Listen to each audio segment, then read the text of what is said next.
رسول اللہ صلی اللہ علیہ وسلم کا سکھایا ہوا نماز کا طریقہ جو صحابہ کرام نے بیان کیا، اس کی تفصیلات جاری ہیں، اور آج ہم چھٹے نکتے سے آغاز کریں گے۔ مکمل وضو کرنے کے بعد ایک انسان کو قبلہ رخ ہو کے کھڑے ہونا چاہیے، سترے کا اہتمام کرنا چاہیے، اور صف مکمل کرنی چاہیے اور درست کرنی چاہیے، اور نیت جو ہے زبان سے نہیں بلکہ دل سے کرنی چاہیے۔ چھٹا کام اللہ اکبر کہنا۔ رسول اکرم صلی اللہ علیہ وسلم نے صحابہ کرام کو یہ حکم دیا۔ سیدنا ابو ہریرہ رضی اللہ تعالی عنہ روایت کی راوی ہے، اذا قمت الى الصلاة فاسبغ الوضوء ثم استقبل القبلة فكبر۔ جب تو نماز کے لیے کھڑا ہو تو پہلے مکمل وضو کر لیا کر، پھر قبلہ رخ ہو کر اللہ اکبر کہہ دیا کر۔ سیدہ عائشہ رضی اللہ تعالی عنہ سے مروی ہے، اور یہ روایت صحیح مسلم کی روایت ہے، کان رسول اللہ صلی اللہ علیہ وسلم یستفتح الصلاة بالتکبیر۔ رسول اللہ صلی اللہ علیہ وسلم نماز کو اللہ اکبر کہہ کر شروع کیا کرتے۔ یہاں چونکہ دونوں روایتوں میں اذا قمت الى الصلاة، اس روایت میں بھی قیام کا لفظ آیا ہے، یہاں بطور نوٹ ایک حدیث صحیح بخاری کی 1117 نمبر لکھ لی جائے۔ عمران ابن حسین رضی اللہ تعالی عنہ روایت کرتے ہیں، رسول اللہ صلی اللہ علیہ وسلم نے فرمایا، صلی قائما، نماز کھڑے ہو کر پڑھو، فَإِن لَمْ تَسْتَطِعْ فَقَاعِدًا، اگر تمہارے پاس اتنی طاقت نہیں تو بیٹھ کے نماز پڑھو، فَإِن لَمْ تَسْتَطِعْ فَعَلَى جَنْبٍ، اور اگر اتنی بھی طاقت نہیں تو پہلو کے بل ہو کے نماز ادا کرو۔ اور بعض روایات میں یہ الفاظ بھی ہیں، فَأَوْمِئِ مَاءً، کھڑا ہونا، بیٹھنا، کروٹ کے بل اگر دشواری ہے، جس کیفیت میں بھی ہو اشارہ کر لو، نماز کا ثواب اور اجر پورا ہی ملے گا۔ اس کے ساتھ ایک دوسری روایت کا بھی اضافہ کر لیجئے، صلاة الرجل قاعدا نصف صلاة الرجل قائما، جو شخص صحت مند ہے، اللہ تعالیٰ نے اس کو جسمانی طور پہ کوئی ایسی عوارض نہیں ہے، وہ اگر بیٹھ کے نماز پڑھتا ہے تو اس کو کھڑے ہو کے نماز پڑھنے سے آدھا ثواب ملے گا۔ تو اس لیے طاقت ہونے کے باوجود بیٹھ کے نماز نہیں پڑھنی چاہیے، اور نہ ہی اپنے اجر میں کمی کرنی چاہیے۔ ساتواں پہلو رفع یدین کرنا، دونوں ہاتھوں کو اٹھانا۔ رسول اللہ صلی اللہ علیہ وسلم سے رفع الیدین کرنے کے ہمیں دو طریقے ملتے ہیں۔ دونوں ہاتھوں کو کندھوں تک اٹھانا، جیسا کہ سیدنا عبداللہ ابن عمر رضی اللہ تعالی عنہ بیان کرتے ہیں، كان يرفع يديه حذو منكبيه اذا افتتح الصلاة، آپ صلی اللہ علیہ وسلم اپنے دونوں ہاتھوں کو کندھوں کے برابر اٹھاتے جب نماز شروع کرتے، وَإِذَا كَبَّرَ لِلرُّكُوعِ، اور جب اللہ اکبر کہتے رکوع کے لیے، وَإِذَا رَفَعَ رَأْسَهُ مِنَ الرُّكُوعِ، اور جب آپ اپنا سر مبارک رکوع سے اٹھاتے، وَلَا يَفْعَلُهُ حِينَ يَرْفَعُ رَأْسَهُ مِنَ السُّجُودِ، اور جب آپ اپنا سر مبارک سجدوں سے اٹھاتے تو پھر ایسا نہ کرتے۔ وفی لفظ، اور دوسری روایت کے الفاظ یہ ہیں، وَإِذَا قَامَ مِنَ الرَّكْعَتَيْنِ رَفَعَ يَدَيْهِ، جب آپ صلی اللہ علیہ وسلم دو رکعتوں کے بعد تیسری رکعت کے لیے اٹھتے تو اس وقت بھی دونوں ہاتھوں کو کندھوں کے برابر لے جاتے۔ دوسرا طریقہ سیدنا مالک بن الحویرث رضی اللہ تعالی عنہ سے مروی ہے، كان اذا كبر رفع يديه حتى يحاذي بهما اذنيه، رسول اللہ صلی اللہ علیہ وسلم جب نماز شروع کرنے کے لیے اللہ اکبر کہتے تو دونوں ہاتھوں کو اٹھاتے، حتى يحاذي بهما اذنيه، یہاں تک کہ کانوں کے برابر، یا حتی یحاذی بہما فروع اذنیہ، یہ دونوں کانوں کی لو تک اٹھاتے۔ وَإِذَا رَكَعَ، رفع يديه حتى يحاذي بهما اذنيه، اور جب آپ رکوع کرتے وَإِذَا رَفَعَ رَأْسَهُ مِنَ الرُّكُوعِ، اور جب آپ رکوع سے اپنا سر مبارک اٹھاتے تو ان دونوں کیفیتوں میں اپنے دونوں ہاتھوں کو کانوں کے برابر اٹھا لیا کرتے۔ رسول اکرم صلی اللہ علیہ وسلم کا یہ طریقہ کہ آپ یا تو کندھوں کے برابر اٹھاتے یا کانوں کی لو تک اٹھاتے۔ ایک تیسرا طریقہ بھی سنن ابی داود میں موجود ہے، صحیح روایت ہے کہ رسول اللہ صلی اللہ علیہ وسلم اپنے دونوں ہاتھوں کو کس طرح اٹھایا کرتے تھے۔ تو رسول اکرم صلی اللہ علیہ وسلم کے صحابی بیان کرتے ہیں کہ آپ اپنے ہاتھوں کو سینے کے برابر اٹھاتے۔ سنن ابی داود کی یہ روایت جو صحیح ہے، یہ بتانا اس لیے ضروری ہے کہ شریعت کے ان خوبصورت پہلوؤں کا تذکرہ ہو جائے جو صحیح حدیث سے ثابت ہے کہ بعض اوقات انسان اس کیفیت میں چلا جاتا ہے کہ اس کے ہاتھ زیادہ اٹھتے ہی نہیں ہیں بیماری کے۔ تو رسول اکرم صلی اللہ علیہ وسلم کے نماز کے اس طریقے کو پڑھنے کے بعد یہ اندازہ بھی آپ کو ہوگا کہ کس کس جگہ اللہ تعالیٰ نے آسانی کے خوبصورت پہلو رکھے۔ ہاتھ اٹھاتے وقت اور اللہ اکبر کہتے وقت آپ صلی اللہ علیہ وسلم کا جو طریقہ رہا ہے وہ بھی اللہ کے رسول صلی اللہ علیہ وسلم نے امت کو 3 طریقے دیے۔ پہلا طریقہ یہ ہے ایک ہی وقت میں تکبیر کہنا اور ہاتھ اٹھانا۔ سیدنا عبداللہ ابن عمر رضی اللہ تعالی عنہ بیان کرتے ہیں رأیت النبی صلی اللہ علیہ وسلم افتتح التکبیر فی الصلاة فرفع يديه حين يكبر حتى يجعلهما حذو منكبيه۔ میں نے رسول اللہ صلی اللہ علیہ وسلم کو دیکھا کہ جب آپ نماز شروع کرنے کے لیے اللہ اکبر کہتے تو اس وقت اپنے ہاتھ کندھوں تک اٹھاتے۔ تو تکبیر، اللہ اکبر اور ہاتھ اٹھانا ایک ہی وقت۔ دوسرا طریقہ پہلے ہاتھوں کو کندھوں کے برابر اٹھانا، پھر تکبیر کہنا، اللہ اکبر کہنا۔ سیدنا عبداللہ ابن عمر رضی اللہ تعالی عنہ بیان کرتے ہیں کان رسول اللہ صلی اللہ علیہ وسلم اذا قام للصلاة، رسول اللہ صلی اللہ علیہ وسلم جب نماز کے لیے کھڑے ہوتے رفع یدیہ تو دونوں ہاتھوں کو اٹھا لیتے حتی تکون بحذو منکبیہ اپنے کندھوں کے برابر، ثم کبر پھر اس کے بعد اللہ اکبر کہتے۔ رسول اکرم صلی اللہ علیہ وسلم کا تیسرا طریقہ اللہ اکبر پہلے کہنا پھر دونوں ہاتھوں کو کندھوں کے برابر اٹھانا۔ سیدنا ابو قلابہ رضی اللہ تعالی عنہ سے مروی ہے انہ رأى مالک بن الحویرث، انہوں نے مالک بن حویرث کو دیکھا اذا صلی کبر، جب وہ نماز پڑھتے تو اللہ اکبر کہتے ثم رفع یدیہ پھر اپنے دونوں ہاتھوں کو اٹھاتے۔ وحدث ان رسول اللہ صلی اللہ علیہ وسلم كان يفعل هكذا، اور وہ بیان کرتے تھے کہ میں نے رسول اللہ صلی اللہ علیہ وسلم کو اسی طرح کرتے ہوئے دیکھا۔ ان تینوں طریقوں میں دونوں ہاتھوں کو اچھی طرح کھول کر بلند کرنا چاہیے۔ رسول اکرم صلی اللہ علیہ وسلم کے متعلق سیدنا ابو ہریرہ رضی اللہ تعالی عنہ سے مروی ہے کان رسول اللہ صلی اللہ علیہ وسلم اذا دخل في الصلاة رفع يديه مدا، رسول اللہ صلی اللہ علیہ وسلم جب نماز میں داخل ہوتے تو اپنے دونوں ہاتھوں کو خوب لمبا کر کے بلند کرتے، واضح کر کے اٹھاتے۔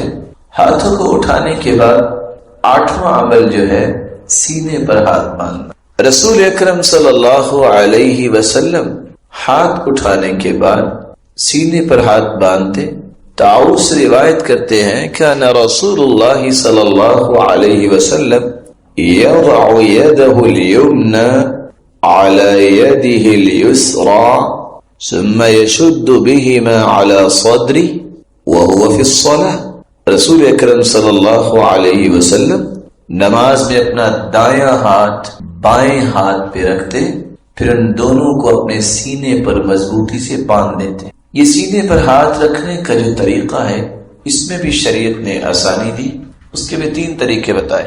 سیدنا وائل ابن حجر رضی اللہ تعالی عنہ بیان کرتے ہیں، فنظرت الیہ، میں نے رسول اللہ صلی اللہ علیہ وسلم کو نماز پڑھتے دیکھا، فقام، آپ کھڑے ہوئے، فکبر، آپ نے اللہ اکبر کہا، ورفع یدی، آپ نے دونوں ہاتھوں کو بلند کیا، حتی حازتا باذنی، دونوں ہاتھ یہاں تک کہ کانوں کے برابر چلے گئے، ثم وضع یدہ الیمنی علی کفہ الیسری، پھر آپ نے اپنا دایاں ہاتھ اپنی بائیں ہتھیلی پہ رکھا، والرسغ، اور کلائی پہ رکھا، والساعد، اور بازو پہ رکھا۔ ان تینوں طریقوں کو توجہ کے ساتھ سمجھیے۔ جب انسان اکیلا کھڑا ہو تو کلائی پہ، اپنی ہتھیلی پہ اپنا دایاں ہاتھ رکھ سکتا ہے، یا جوڑ پہ جوڑ رکھ سکتا ہے، کلائی پہ کلائی۔ لیکن جب انسان صف میں کھڑا ہوتا ہے تو اس کیفیت سے بسا اوقات ساتھ کھڑے ہونے والے کو تنگی ہو سکتی ہے، تو پھر دائیں ہاتھ کو الساعد، بازو پر رکھا جائے۔ وہ 3 طریقے جو آپ نے ابھی سنے، ہاتھ رکھنے کے، یا اللہ اکبر کہہ کر ہاتھ اٹھانے کی، اللہ اکبر اور دونوں ہاتھ اٹھانا اکٹھے، پہلے ہاتھ اٹھائے جائیں پھر اللہ اکبر، پہلے اللہ اکبر کہا جائے، پھر اس کے بھی 3 طریقے آپ نے دیکھے، کندھوں کے برابر، کانوں کے لو کے برابر، اور سینے کے برابر، جو سنن ابی داود کی روایت۔ یہاں اس مسئلے کی مزید وضاحت جو آپ کے لیے بہت ضروری ہے، رسول اکرم صلی اللہ علیہ وسلم صحابہ کرام کو نماز کا یہ جو طریقہ سکھا رہے تھے، اس کے متعلق ایک بہت ہی خوبصورت حدیث صحیح الجامع کی ہے، ان من سنن المرسلین وضع الیمین علی الشمال فی الصلاة، انبیاء کی سنتوں میں سے یہ سنت ہے کہ دائیں ہاتھ کو بائیں کے اوپر رکھا جائے۔ دین فطرت ہے، تھوڑی سی توجہ کیجیے۔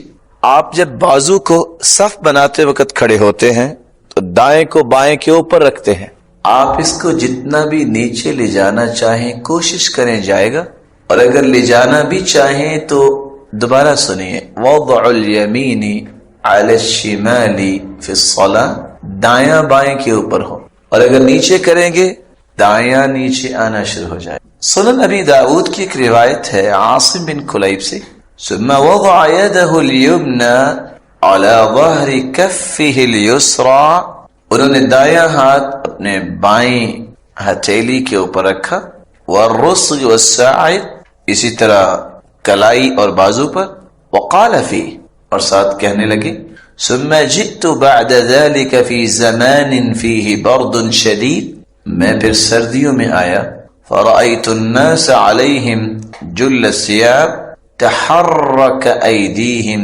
تحت الثياب، تو سردیوں میں انہوں نے چادریں لی ہوئی تھی، اس کے باوجود چادروں کے نیچے سے بھی ان کے ہاتھ حرکت کر رہے تھے رفع الیدین کے لیے۔ اور وائل ابن حجر کی روایت ہے سنن ابی داود میں، اتیت النبی صلی اللہ علیہ وسلم فی الشتاء، میں سردیوں میں رسول اللہ صلی اللہ علیہ وسلم کے پاس آیا، فرأیت اصحابہ یرفعون ایدیہم فی ثیابہم فی الصلاة، میں نے دیکھا کہ صحابہ کرام اپنے کپڑوں کے اندر ہی جو چادر لی ہوتی رفع الیدین کرتے، اور آپ صلی اللہ علیہ وسلم کی وفات سے 6 ماہ قبل وائل ابن حجر اللہ کے رسول کے پاس گئے ہیں اور انہوں نے اس وقت دیکھا۔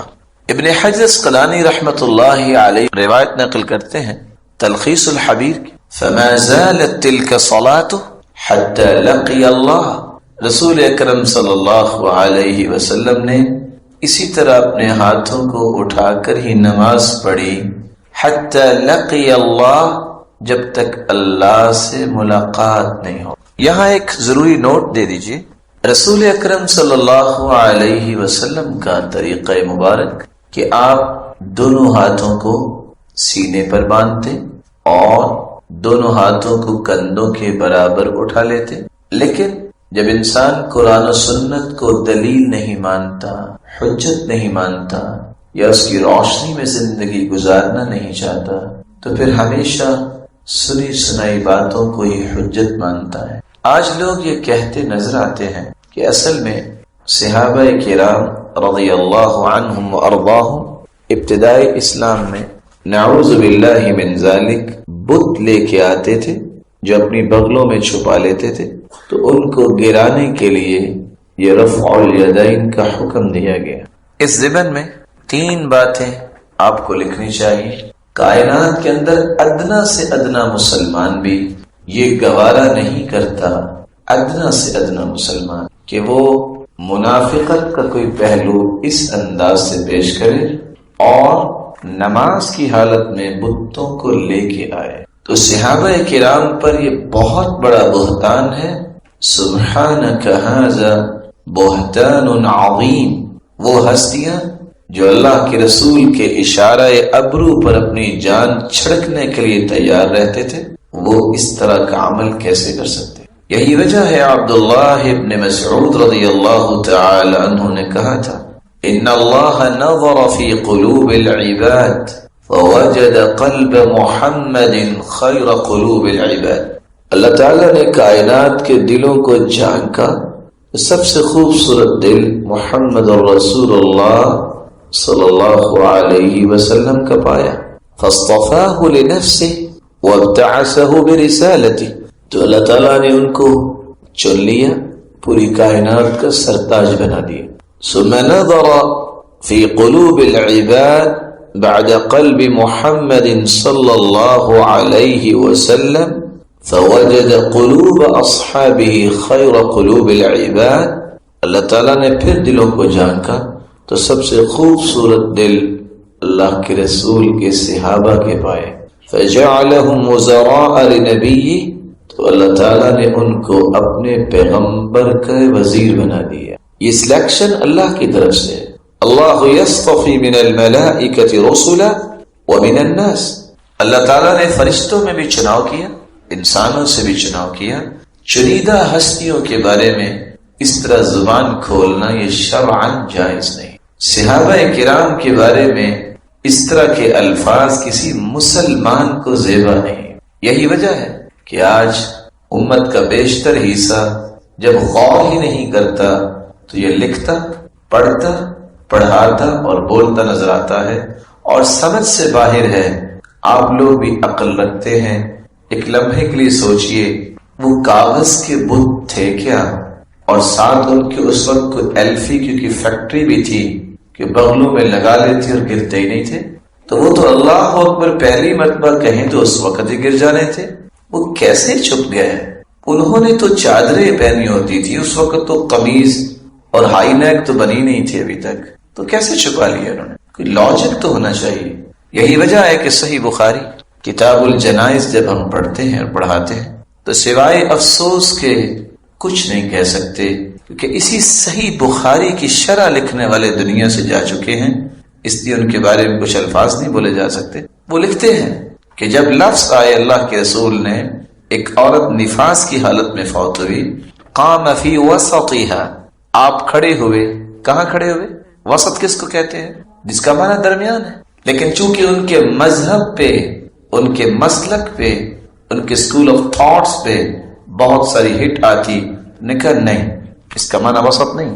شاگرد کے سوال پہ کہا کہ کل بتاؤں گا، اور دوسرے دن جب آ کے سوال کیا، کہا ہاتھ اٹھاؤ، اس نے ہاتھ اٹھائے، کہا اب بتاؤ وسط کہاں ہے؟ سنت یہ ہے کہ مرد کا جنازہ ہو تو چہرے کے سامنے کھڑا ہو کے امام نماز جنازہ پڑھاتا ہے، اور عورت کا جنازہ ہو تو وسط میں کھڑا ہوتا ہے۔ لیکن چونکہ ان کے مسلک کی یہ بات ہے کہ نہیں، ہر 2 صورتوں میں چہرے کے سامنے کھڑا ہونا ہے، نام میں اس لیے نہیں لینا چاہتا کہ آپ کو مسئلہ سمجھ میں آئے۔ دیانتداری سے اپنے دل سے پوچھئے، بھلا کسی نے مردے کے بھی ہاتھ کھڑے کروائے؟ تبھی پتہ چلے گا نا کہ وسط کہاں ہے۔ حدیث کو توڑ دیا، اس کا انکار کرنے کے لیے، اپنے مسلک کو ثابت کرنے کے لیے اس طرح کی توجیہ کی، جو شخص بھی عقل مند اس کو سنتا ہے افسوس کرتا ہے۔ صحیح بخاری صلاۃ خسوف اور کسوف جب سورج گرہن لگے اور جب چاند گرہن ہو تو نماز کا طریقہ یہ ہے کہ آپ تلاوت کریں، رکوع میں جائیں، اٹھ کے پھر تلاوت کریں، پھر رکوع میں چلے جائیں۔ 2 رکوع بھی ایک رکعت میں ہو سکتے ہیں، 3 رکوع بھی ایک رکعت میں ہو سکتے ہیں، اور صحیح بخاری کی روایت اور بہت ساری دیگر روایتیں۔ لیکن چونکہ یہ نماز کا طریقہ صاحب کے مسلک کے موافق نہیں تھا، وہاں کیا لکھا؟ اللہ کی قسم کوئی عقل مند پڑھ لے تو خون کے آنسو روتا ہے کہ صحیح بخاری کی اس حدیث کو توڑنے کا انداز کیا؟ اصل میں اللہ کے رسول نے رکوع اتنا لمبا کر دیا کہ جو ان کے پیچھے کھڑے تھے وہ سر اٹھا اٹھا کے دیکھتے تھے کہ ابھی اٹھے ہیں کہ نہیں اٹھے، تو جو پچھلی صفوں میں تھے انہوں نے سمجھ لیا کہ رکوع کیا ہے۔ والعیاذ باللہ، صحابہ کرام کے بارے میں یہ نظریہ رکھنا کہ وہ اس طرح سر اٹھا اٹھا کے نماز میں دیکھتے تھے اور ان کو منافق ثابت کرنا، تو یہ وہ ہستیاں ہیں جن کے بارے میں اللہ تعالیٰ نے کہہ دیا فَإِنْ آمَنُوا بِمِثْلِ مَا آمَنْتُمْ بِهِ فَقَدِ اهْتَدَوْا، تمہارے ہدایت یافتہ ہونے کے لیے معیار ایک ہے، میزان اور مقیاس ایک ہے۔ جب تک تم صحابہ جیسا ایمان نہیں لاؤ گے اس وقت تک تمہارا ایمان جو ہے وہ کنسیڈر نہیں ہو۔ اس لیے رسول اللہ صلی اللہ علیہ وسلم کے صحابہ کرام کے متعلق یہ بات جو لوگوں نے کہہ دی کہ وہ تو بت لے آتے تھے اور ان کو چھپا لیتے تھے، ان کے لیے حکم دیا اور بعد میں منسوخ ہو گئی، جس کے نص کی کوئی دلیل نہ آج تک کوئی پیش کر سکا ہے اور نہ ہی پیش کر سکے گا۔ اور وائل بن حجر رضی اللہ تعالی عنہ کی روایت آپ نے سنی، فما زالت تلك صلاته حتى لقي اللہ، اللہ کے رسول صلی اللہ علیہ وسلم کی نماز زندگی کی آخری نماز تک آپ نے رفع الیدین کی، اور اسی حالت میں ہی آخری نماز تک آپ نے یہ کام کیا یہاں تک کہ اللہ کے پاس چلے۔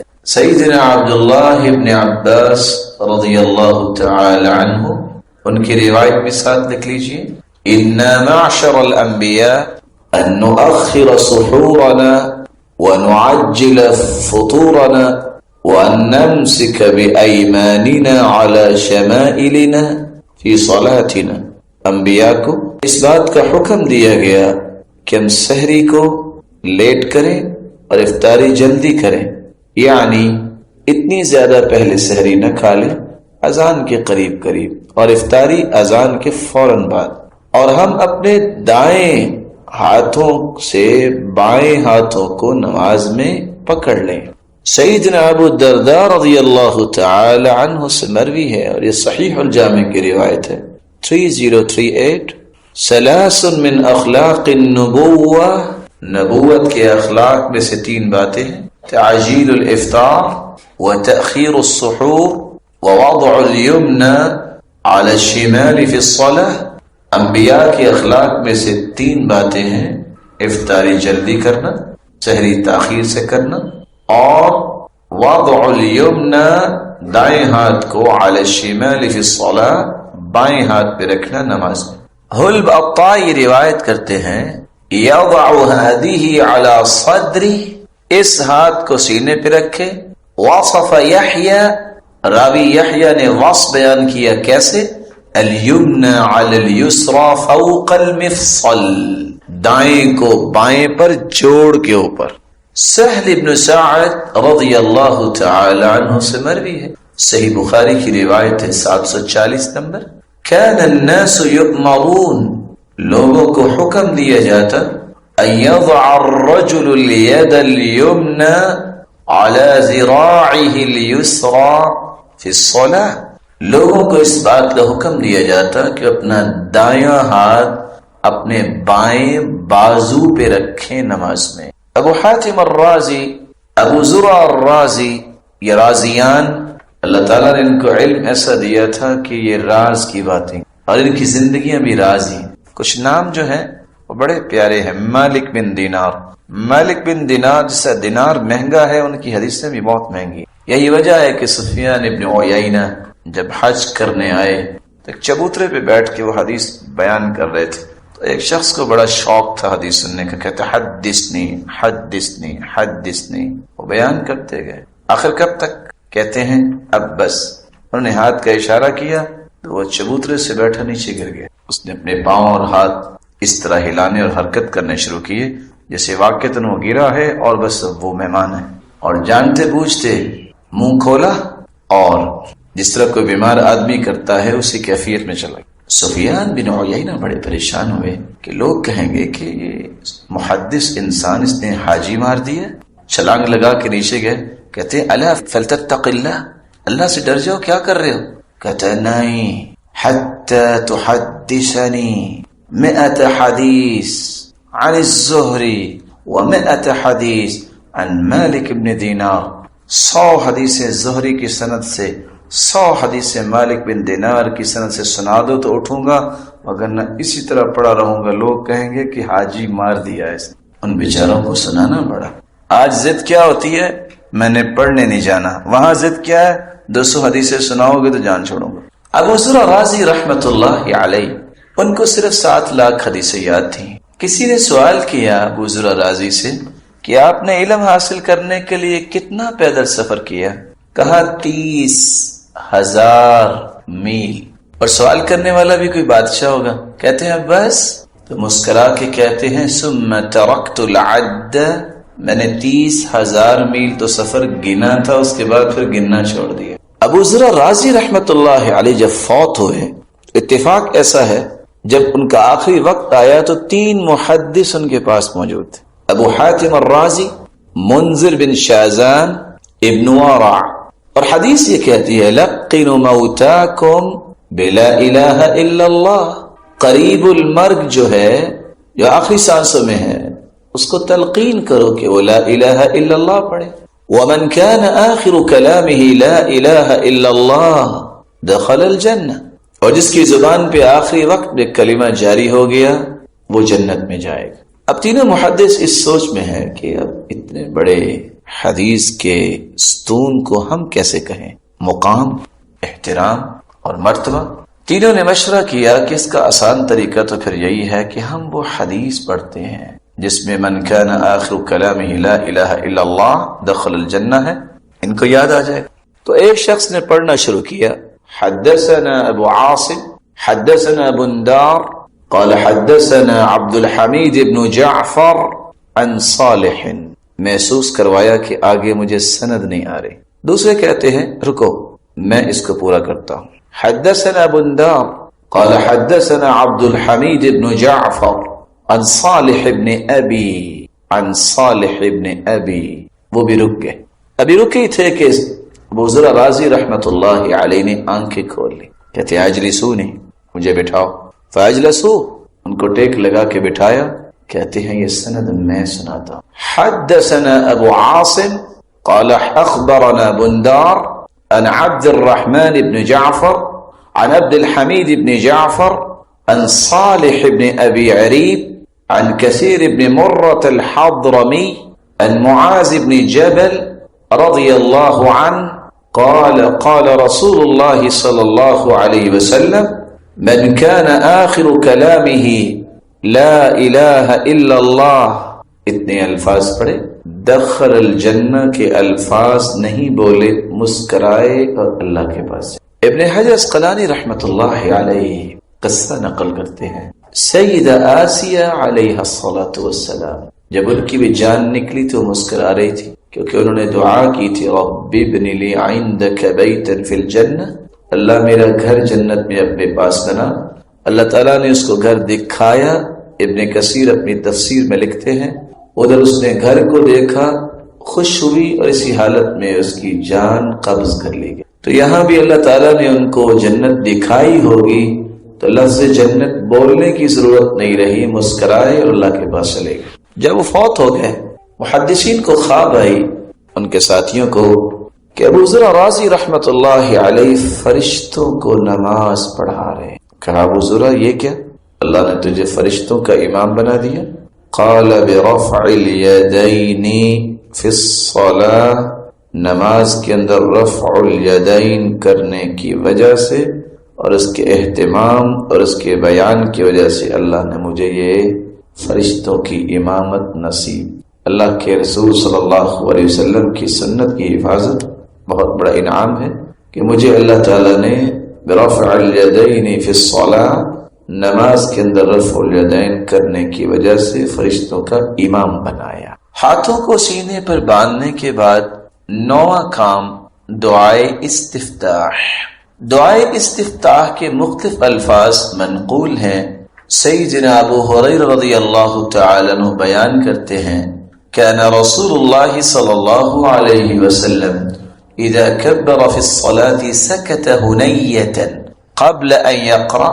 رسول اللہ صلی اللہ علیہ وسلم جب نماز کے لیے تکبیر کہتے، اللہ اکبر کہتے، تو تکبیر کے بعد اور قرات سے پہلے کچھ دیر خاموش رہتے. فقلت یا رسول اللہ صلی اللہ علیہ وسلم، میں نے کہا اے اللہ کے رسول صلی اللہ علیہ وسلم، بِأَبِي أَنْتَ وَأُمِّي، میرے ماں باپ آپ پہ قربان ہو جائے، أَرَأَيْتَ سُكُوتَكَ بَيْنَ التَّكْبِيرِ وَالْقِرَاءَةِ مَا تَقُولُ، میں دیکھتا ہوں کہ آپ تکبیر اور قرات کے درمیان خاموشی اختیار کرتے ہیں اور آپ کچھ پڑھتے ہیں، آپ کیا پڑھتے ہیں؟ قال اقول، میں یہ کہتا ہوں.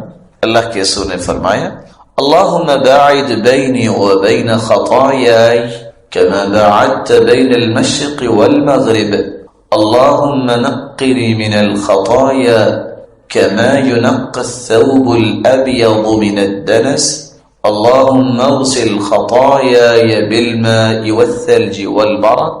اے اللہ میرے اور میرے گناہوں کے درمیان دوری ڈال دے جس طرح تو نے مشرق اور مغرب کے درمیان دوری ڈالی. اے اللہ مجھے گناہوں سے صاف کر دے جس طرح سفید کپڑا میل کچیل سے صاف کیا جاتا ہے. اے میرے پروردگار میرے گناہوں کو پانی، برف اور اولوں سے دھو ڈال. دوسری دعا سیدہ عائشہ رضی اللہ تعالی عنہا سے مروی ہے كان رسول اللہ صلی اللہ علیہ وسلم اذا افتتح الصلاة، رسول اللہ صلی اللہ علیہ وسلم جب نماز شروع کرتے قال تو یہ دعا پڑھتے سبحانک اللہم وبحمدک وتبارک اسمک وتعالی جدک ولا الہ غیرک. پاک ہے تو اے اللہ اپنی تعریف کے ساتھ، اور تیرا نام کتنا بابرکت ہے، اور تیری بزرگی بلند ہے، اور تیرے علاوہ کوئی معبود برحق نہیں. تیسری دعا سیدنا انس رضی اللہ تعالی عنہ بیان کرتے ہیں ان رجلا جاء الى الصلاة وقد حفظه النفس، ایک آدمی نماز کے لیے آیا اور اس کا سانس پھولا ہوا تھا. فقال اللہ اکبر الحمد للہ حمدا کثیرا طیبا مبارکا فی.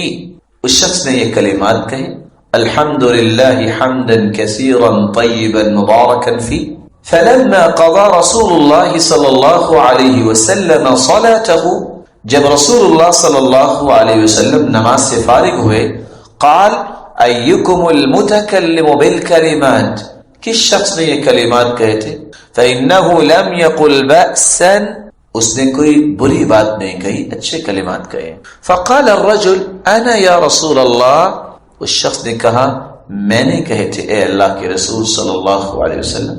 جئت وقد حفظني النفس، میں جب آیا تو میرا سانس پھولا ہوا تھا. فقلتها، تو میں نے یہ کلمات کہہ دی. فقال لقد رأيت 12 ملكا يبتدرونها أيهم يرفعها، میں نے 12 فرشتوں کو دیکھا جو جلدی کر رہے تھے کہ کون ان کلمات کو اللہ کے پاس لے کے جائے. وزاد حمید فی، اور اس روایت میں حمید نے اضافہ کیا وَإِذَا جَاءَ أَحَدُكُمْ فَلْيَمْشِ نَحْوَ مَا كَانَ يَمْشِ فَلْيُصَلِّ مَا أَدْرَكَهُ وَلْيَقْضِ مَا سَبَقَهُ. اور حمید کی روایت کے الفاظ یہ ہیں کہ جب تم میں سے کوئی شخص نماز کے لیے آئے تو اپنی معمول کی چال چل کے آئے، نماز کا جو حصہ اسے میسر آ جائے اسے پڑھ لے، اور جو فوت ہو جائے اسے پورا کر لے. چوتھی دعا سیدنا عبداللہ ابن عمر رضی اللہ تعالی عنہ بیان کرتے ہیں بینما نحن نصلی مع رسول اللہ صلی اللہ علیہ وسلم، اس دوران کہ ہم رسول اللہ صلی اللہ علیہ وسلم کے ساتھ نماز پڑھ رہے تھے، اذ قال رجل من القوم، تو قوم میں سے کسی ایک نے کہا اللہ اکبر کبیرا والحمد للہ کثیرا وسبحان اللہ بکرة واصیلا، اس نے یہ کلمات کہے. فقال رسول اللہ صلی اللہ علیہ وسلم، تو رسول اللہ صلی اللہ علیہ وسلم نے فرمایا من القائل کلمۃ کذا وکذا، اس طرح کلمات کس نے کہے. قال رجل من القوم، تو ایک آدمی قوم میں سے کہنے لگا انا یا رسول اللہ صلی اللہ علیہ وسلم، میں نے یہ الفاظ بولے اے اللہ کے رسول صلی اللہ علیہ وسلم. قال رسول اللہ صلی اللہ علیہ وسلم، تو رسول اللہ صلی اللہ علیہ وسلم نے فرمایا عجبت لها فتحت لها ابواب السماء، مجھے تعجب ہوا کہ ان کلمات کے لیے آسمان کے سبھی دروازے کھول دیے گئے. قال ابن عمر، عبداللہ ابن عمر رضی اللہ تعالی عنہ فرماتے ہیں فما ترکتهن منذ سمعت رسول اللہ صلی اللہ علیہ وسلم یقول ذلك، جب سے میں نے رسول اللہ صلی اللہ علیہ وسلم سے ان کلمات کی تعریف سنی ہے، اس کے بعد میں نے آج تک ان کو چھوڑا نہیں. یہ تھے نماز کے ابتدائی 9 نکات جو عملی نماز کا طریقہ ہے. 10واں نکتہ تعوذ پڑھنا. اللہ رب العزت فرماتے ہیں فَإِذَا قَرَأْتَ الْقُرْآنَ فَاسْتَعِذْ بِاللَّهِ مِنَ الشَّيْطَانِ الرَّجِيمِ، جب تو قرآن مجید کی تلاوت کرنے لگے تو شیطان مردود سے اللہ کی پناہ مانگ لیا کرو، اعوذ باللہ من الشیطان الرجیم پڑھ لیا کرو. اور سیدنا ابو سعید خدری رضی اللہ تعالی عنہ بیان کرتے ہیں کان رسول اللہ صلی اللہ علیہ وسلم اذا قام من اللیل، جب آپ رات کو قیام کے لیے کھڑے ہوتے، کبر اللہ اکبر کہتے، ثم یقول، پھر آپ یہ کہا کرتے اعوذ باللہ السمیع العلیم من الشیطان الرجیم من ہمزہ ونفخہ ونفثہ، اے اللہ میں تیری پناہ میں آتا ہوں، تو سننے والا اور جاننے والا ہے، شیطان مردود سے اور اس کے وسوسوں سے اور جادو کی پھنکار سے اور اس کے تکبر سے. اللہ رب العزت ہمیں سنت کے مطابق نماز پڑھنے کی توفیق عطا فرمائے. بقیہ حصہ انشاءاللہ ہم کل بیان کریں.